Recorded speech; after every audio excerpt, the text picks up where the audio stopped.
The radio is one of the outstanding developments of the 20th century.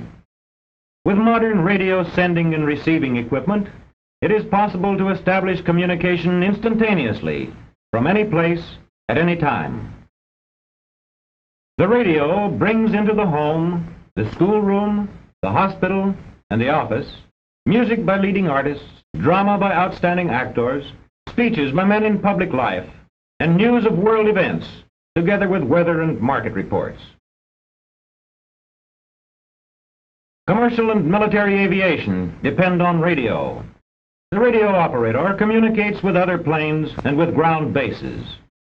Radio principles are also used in blind flying on a radio beam. The Coast Guard and the Navy, in their constant vigilance, are guided at all times by two-way radio communication with other ships and with their bases of operation. Army tank operations are directed by radio. The tank commander is in radio communication with the tank crews under his command, as well as with the field headquarters. Likewise, every unit of the Army uses portable radios to receive orders from and send information to their command posts. Let us follow through the steps and the processes in transmitting or sending radio messages. First of all, the sound waves produced by the announcer are picked up by the microphone, which is one element in the transmitter circuit. This circuit requires a source of electrical energy, shown here as a primary cell. The moving particles represent electrons as they flow in a direct current. All sound sources set the molecules of air into vibration in such a manner as to produce waves which travel through the air.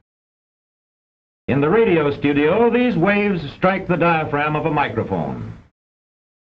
As the molecules in the sound wave move back and forth, they set the diaphragm into vibration.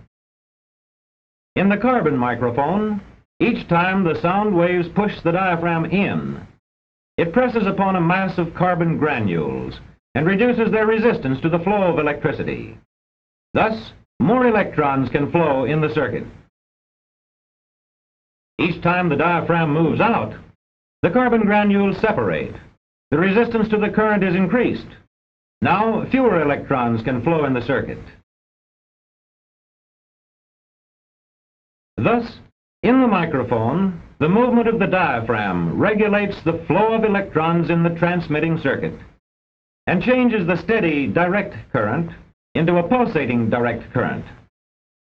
Although most sounds are complex, we are illustrating this voice current as a pure tone.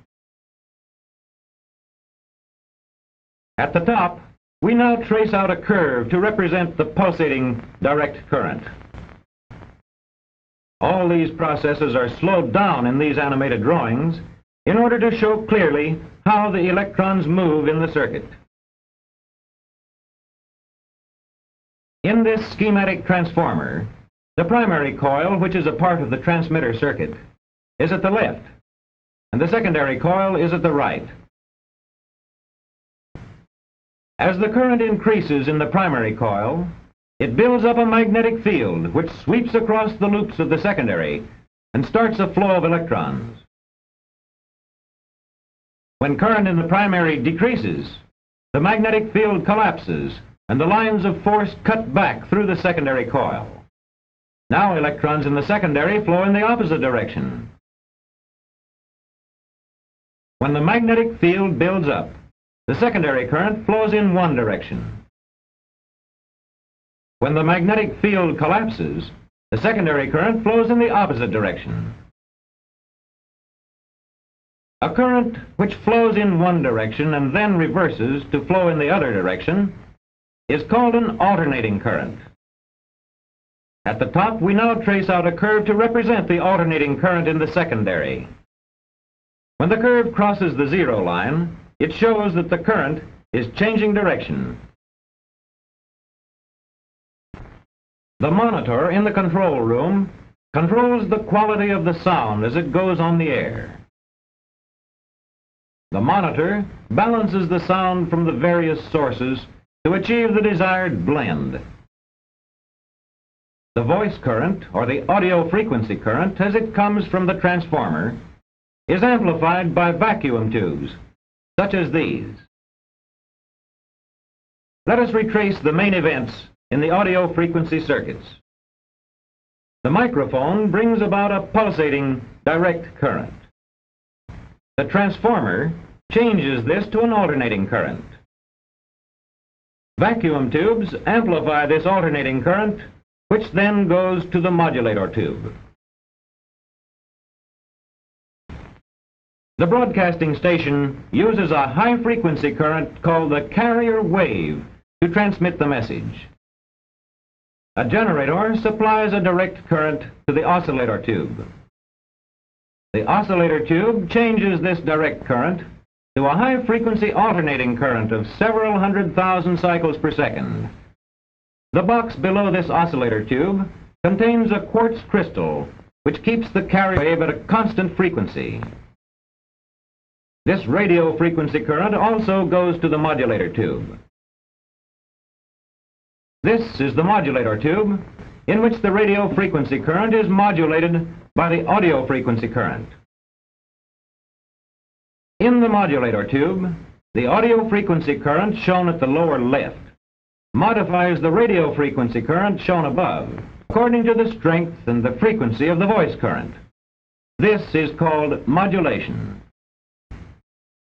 Note, however, that the modulated wave is still a radio frequency current. The modulated radio wave now goes to the power tube. This is the primary power source of the transmission station, where current comes in at a high voltage. These transformers convert the incoming current to a high voltage necessary to secure dependable long-range sending. These vacuum tube rectifiers convert this alternating current into a direct current. Power tubes operating on this high voltage are used to amplify the modulated waves received from the modulator tube. Several power tubes are used when great sending power is desired. The current from the power tubes goes to this antenna coupling unit, which is essentially a transformer. The current is carried by two insulated copper tubes, one within the other, to the antenna.